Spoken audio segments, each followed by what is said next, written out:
Halo teman-teman, Assalamualaikum warahmatullahi wabarakatuh. Perkenalkan, nama saya Asma Hanunah, mahasiswi dari Institut Ilmu Al-Quran Jakarta, Fakultas Usuluddin dan Dakwah, Prodi Ilmu Al-Quran dan Tafsir. Saya dari kelas 4A ingin memenuhi tugas UAS video mata kuliah kajian kitab hadis.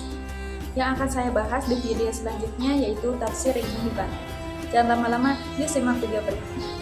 Ibnu Hibban memiliki nama lengkap Muhammad bin Hibban bin Ahmad At-Tamimi Al-Busti As-Sijistani. Ia lahir sekitar tahun 270 Hijriah di Bus, sebuah kota di wilayah Sijistan atau sekarang menjadi Afghanistan, dan beliau wafat pada tahun 354 Hijriah. Ia berasal dari keturunan Arab murni dari Bani Tamim. Kepribadian dan mazhab Ibnu Hibban dikenal sebagai seorang ulama besar mazhab Syafi'i dan pernah menjadi hakim atau qadhi di berbagai kota seperti Nasa dan Samarkand. Ia belajar fikih dan hadis dari Imam Ibnu Khuzaimah dan sangat setia pada metode gurunya dalam istinbat hukum. Rihlah ilmiah guru dan murid. Ibnu Hibban melakukan perjalanan ilmiah ke lebih dari 40 kota Islam untuk mencari ilmu. Ia belajar dari 20.000 guru, namun hanya meriwayatkan dari 150 guru yang terpercaya dalam kitab sahihnya. Di antara gurunya yang terkenal adalah Abu Ya'la Al-Mushili dan Ibnu Huzaimah. Murid-murid terkenalnya adalah Al-Hakim An-Nasaiburi, Ad-Darukni, dan Ibnu Mandah. Karya-karya penting Ibnu Hibban. Karya paling penting yang terkenal adalah Shahih Ibnu Hibban, yang juga dikenal dengan nama At-Taqasim wa Al-Anwar. Kini telah dicetak dalam 18 jilid. Selain itu, beliau juga menulis puluhan karya besar lainnya dalam bidang hadis, seperti Jarh wa Ta'dil, sejarah, bahkan kedokteran dan astronomi, seperti At-Tasiqat, Ma'rifah al-Majruhin, Rawad al-Uqalah, Wasaf al-Ulum, 30 jilid. Penilaian para ulama terhadap Ibnu Hibban dikenal sebagai ahli dalam berbagai disiplin ilmu, seperti hadis, fikih, bahasa Arab, teologi, kedokteran, dan astronomi. Al-Hafiz Ibnu Hajar Al-Asqalani menyebutnya sebagai pemilik berbagai macam ilmu. Kepandaiannya sangat luar biasa dan hafalan yang luar biasa kuat. Imam Ibnu Hibban menyusun kitab ini karena beliau melihat maraknya peredaran hadis yang tidak sahih dan lemahnya pengetahuan masyarakat tentang keautentikan hadis. Banyak orang menghafal dan menyebarkan hadis palsu serta keliru dalam memahami sanad. Kitab ini diberi nama lengkap Al-Mustad As-Sahih ala Taqasim wa Al-Anwa min ghairi wujudi qat'in fi sanadiha wala thubuti jarhin fi naqaliha. Namun, lebih dikenal dengan nama Shahih Ibnu Hibban, terutama setelah disusun ulang oleh Ibnu Balban menjadi 18 jilid. Ibnu Hibban mengikuti gaya penamaan gurunya, yaitu Ibnu Khuzaimah, dengan menekankan kesahihan sanad dan ketiadaan cacat pada perawinya.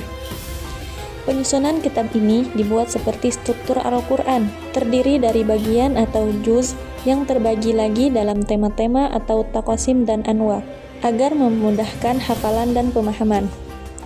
Isi kitab Imam Ibnu Hibban di antaranya ada kitab Wahyu, kitab Isra, kitab Ilmu, kitab Iman, kitab Berbuat Baik dan Berbakti, kitab tentang ketaatan dan ihsan, kitab tentang kelembutan hati atau Ar-Raqaiq, kitab tentang bersuci, kitab sholat, kitab tentang jenazah, kitab tentang zakat, dan kitab tentang puasa.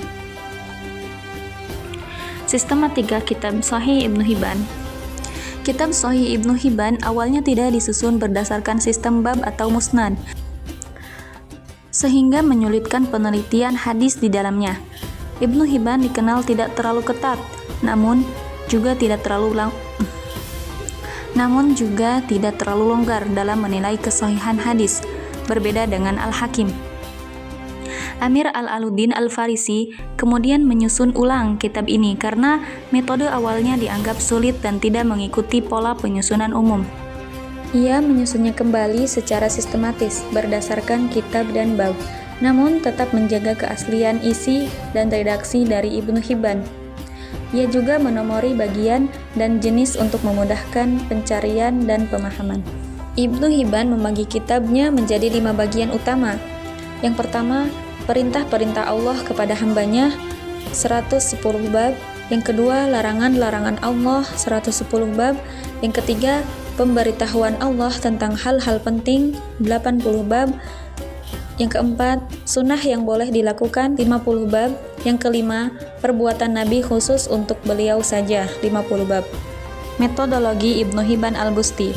Ibnu Hibban menerima riwayat yang bersambung atau mutashil dan lebih kuat dibandingkan yang mursal atau mauquf. Ia hanya menerima tambahan lafaz dalam riwayatnya dari perawi ahli fikih dan terpercaya. Ia menyusun hadis berdasarkan qisam atau bagian dan nau atau jenis. Yang sudah tadi dijelaskan terinspirasi dari struktur Al-Quran.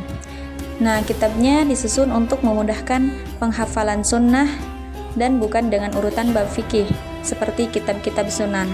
Kelebihan kitab ini lebih tinggi dari Mustadrak Al-Hakim. Para imam hadis menyatakan bahwa Sahih Ibnu Hibban lebih sahih dan lebih baik daripada Mustadrak. Ahmad bin Katsir menyebutkan bahwa Sahih Ibnu Khuzaimah dan Sahih Ibnu Hibban lebih bersih sanadnya dan matannya daripada Al-Mustadrak. As-Suyuti menyatakan bahwa Ibnu Hibban konsisten dalam memenuhi syarat-syarat kesahihan hadis. Ibnu Hajar Al-Asqalani mengatakan bahwa hadis-hadis dalam kitab ini bisa dijadikan sebagai hujjah karena berkisar antara sahih dan hasan selama tidak ada ilat. Perhatian ulama terhadap kitab ini sangat menghargai dan memanfaatkan Sahih Ibnu Hibban karena isinya yang penuh faedah unik, pemikiran tajam, dan orisinalitas fikih serta istinbat. Mungkin cukup sekian video dari saya, semoga bermanfaat untuk kita semua. Thank you for watching. Wassalamualaikum warahmatullahi wabarakatuh.